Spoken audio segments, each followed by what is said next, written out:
Ya, pemesanan taksi melalui jalur online menuai kontroversi di masyarakat sebab aplikasi pemesanan taksi melalui jalur online tersebut tidak mengantongi izin jasa operasi angkutan umum. Berikut pernyataan masyarakat terkait taksi online. Awalnya kenapa pakai Gojek sih, biasanya pernah sih pakai Gojek. Terus kalau Grab juga pernah denger juga, tertariknya karena tentunya memudahkan. Ya kan, kita dengan aplikasi satu aja bisa pengennya apa, toolsnya apa, terus udah bisa dapat semuanya yang pengen diinginin. Karena waktu itu saya make dan datang dan lengkap dan ada semua dan utuh, nggak kenapa-napa, ya berarti aman sih. Lebih memudahkan masyarakat untuk menggunakan jasa mereka karena sekarang kan teknologi udah makin berkembang ya. Jadi dengan adanya teknologi mungkin semacam Android, jadi mungkin lebih mudah kalau misalkan mereka untuk membutuhkan taksi ataupun mungkin membutuhkan ojek mungkin bisa lewat smartphone mereka.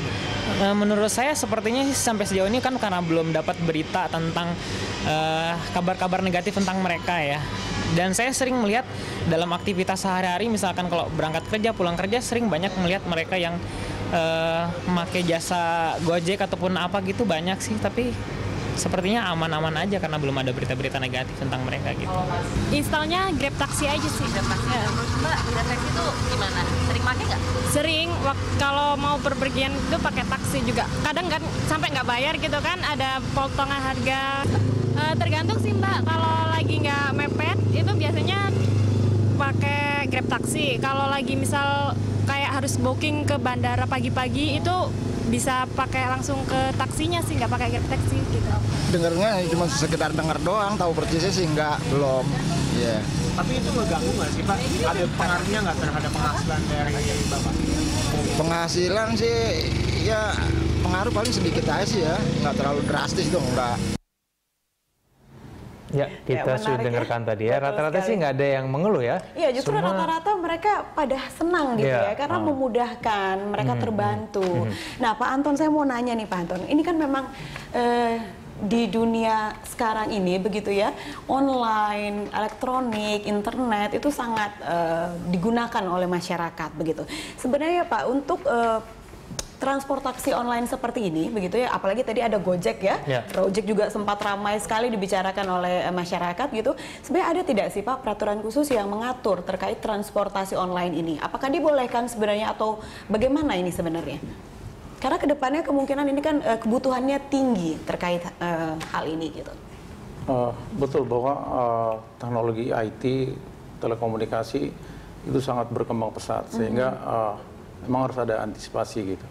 Tetapi dalam angkutan-angkutan resmi seperti taksi apa semua itu juga punya sistem aplikasi yang ditawarkan oleh Uber. Artinya kita bisa pesan secara online, kemudian datang menjemput kita di mana kita, kemudian bisa mengantar kita dengan sampai di tujuan. Sistem itu digunakan di beberapa taksi gitu. Tapi memang kenapa orang masih memilih Uber? Memang mungkin dari sisi tarif yang berbeda gitu. Artinya tarif yang ditawarkan Uber lebih murah dibanding dengan tarif yang ditawarkan oleh taksi-taksi resmi. Kenapa tarif taksi resmi lebih mahal? Karena memang ya ada pembayaran retribusi di situ, ada pajak di situ, mungkin perhitungan-perhitungan komponen-komponen ini yang membuat jadi lebih mahal sedikit daripada Uber.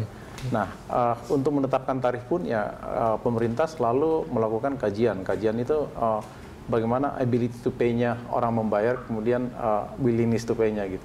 Itu harus dilakukan sehingga betul-betul tarif itu bisa dapat diterima oleh masyarakat gitu.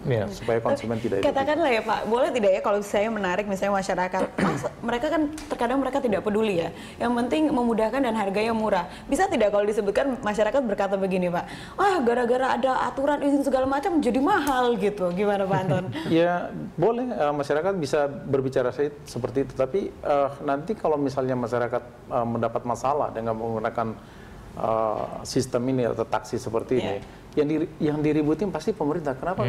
Bagaimana pemerintah kok nggak dikasih izin? Kenapa? Tidak ada yang bertanggung jawab. Tidak ada jaminan bahwa siapa yang bertanggung jawab kalau ada masalah. Gitu. Nanti disalahin pemerintah lagi gitu ya, Pemda lagi. Baik, sekarang kita akan menyapa kemudian dari penelpon kita. Yang pertama ini ada Bapak Baron dari Jakarta. Selamat siang. Halo, selamat siang.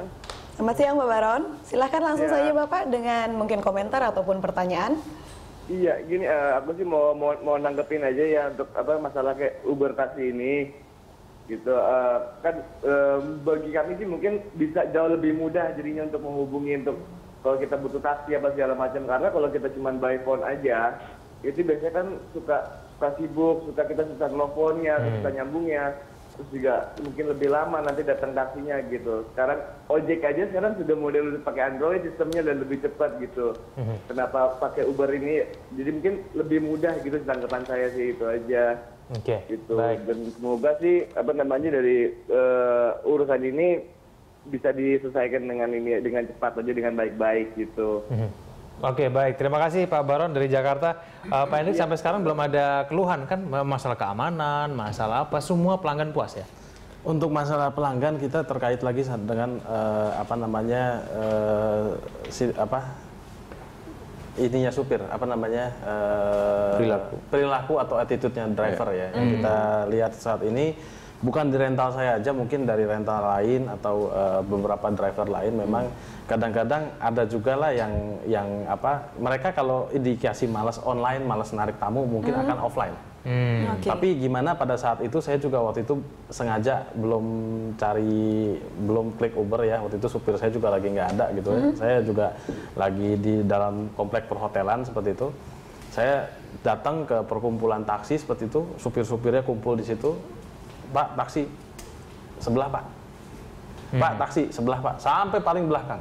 Ini satu attitude yang saya sayangkan dari perusahaan taksi. Lagi malas itu mungkin ya. Itu di depan customer sendiri loh. Ngomong seperti itu kan itu bukan satu hal yang baik seperti itu. Itu kita juga lihat beberapa kabar entah itu pemerkosaan di angkutan umum dan lain sebagainya. Untuk sampai saat ini Uber Jakarta saya jamin dari untuk kualitas driver atau attitude-nya itu pasti terjamin. Karena apa? Karena dari rental sudah saring, dari Uber pun mengadakan training. Kalau memang itu kan customer juga ada penilaian atau rating. Kalau dalam satu minggu rating dia nggak mencapai 5, itu akun dia akan diblok dan dia tidak akan bisa cari customer. Nah itu menarik tuh. Bagaimana sistem dari Uber sendiri untuk menjamin dan juga menyediakan mungkin ada tidak tempat untuk konsumen untuk mengeluh begitu, mengadukan jika sesuatu terjadi. Kalau mengeluh, ya ada by email. Itu seperti MailChimp dan itu akan diterima oleh pihak Uber langsung. Jadi supir ini kurang ajar atau mohon maaf mobil bau rokok dan itu komplain yang sering kita dapatkan juga dari jadi ya ada komplain, tapi ada komplain seperti itu. Seperti begitu, bau rokok, kemudian supir tidak tahu jalan atau supir bawanya ngebut dan lain sebagainya. Jadi memang konsumen juga diberikan fasilitas untuk menyampaikan komplain begitu ya? Dan juga menilai driver itu ratingnya paling kecil kayaknya 3 deh. Paling kecil 3, oke, baik. Ini kita ada penelpon lagi tampaknya Egan ya. Ini dari Ibu Rita di Jakarta. Selamat siang Ibu Rita. Iya, selamat siang Mas. Ya, silakan sampaikan tanggapan atau pertanyaan Anda. Iya, ini mau komentar aja. Kalau saya juga kan salah satu pengguna taksi online ya. Sebenarnya kalau taksi online itu enak ya, karena dia kan pakai mobil pribadi dan biasanya juga mobilnya bagus-bagus. Tapi yang bikin agak ngeri, terutama kalau buat perempuan itu, karena supirnya itu kan kita nggak tahu ya siapa. Apalagi kan saya dengar katanya kalau supir taksi online itu bisa siapa aja. Itu ya mungkin ya jadi serem buat perempuan terutama. Apalagi kalau yang pulang malam dan lain-lainnya gitu lah. Jadi dari segi keamanannya aja sih, seperti apa sih ke depannya. Terus kenapa sih nggak dibikin legal aja gitu. Oke, baik. Terima kasih Bu Rita. Saya langsung ke Pak Hendrik. Pak Hendrik, bisa tidak memberikan jaminan kepada wanita-wanita yang sering pulang malam nih? Jangan sampai ada ini perlakuan tidak senonoh begitu. Nah, ini bagaimana? Ya, seperti tadi secara garis besar kita lihat perilaku supir-supir yang Uber ya. Jadi dalam hal ini yang setahu saya di Uber ini kan memang drivernya juga dipilih. Ada SKCK, SKCK-nya pun yang tahun ini punya. Jadi nggak boleh tahun sebelumnya. Jadi harus diperbarui. Dan itu dipertanggungjawabkan. Uber sendiri pertanggungjawabkan, rentalnya sendiri pertanggungjawabkan. Pak Anton, saya penasaran nih, kalau seperti Gojek juga soalnya ramai dibicarakan, itu juga bayar pajak tidak Pak, Gojek? Sebenarnya, apakah punya izin resmi juga, apa bagaimana? Sebenarnya mau Uber atau Gojek, memang ini sangat mempermudah orang untuk menggunakan melakukan transportasi, khususnya untuk sistem khususnya untuk di DKI Jakarta sekarang, karena ya memang sekarang ada banyak kemacetan di mana-mana gitu. Yeah. Nah, Gojek ini bagian daripada salah satu solusi untuk bagaimana orang lebih cepat sampai di tujuan. Tetapi pada prinsipnya Gojek sama Uber ini sistemnya sama gitu. Artinya lebih-lebih kepada Gojek karena menggunakan roda 2 motor, dan motor itu bukan sebagai sarana angkutan umum gitu. Sehingga menurut kami Gojek pun sebenarnya ilegal. Baik. Plat hitam juga itu ya, nggak ada plat kuning, motor plat kuning itu nggak ada. Oke, baik, kita lanjutkan lagi dialog kita di segmen selanjutnya. Pak Anton dan juga Pak Hendrik, pemirsa tetaplah bersama kami.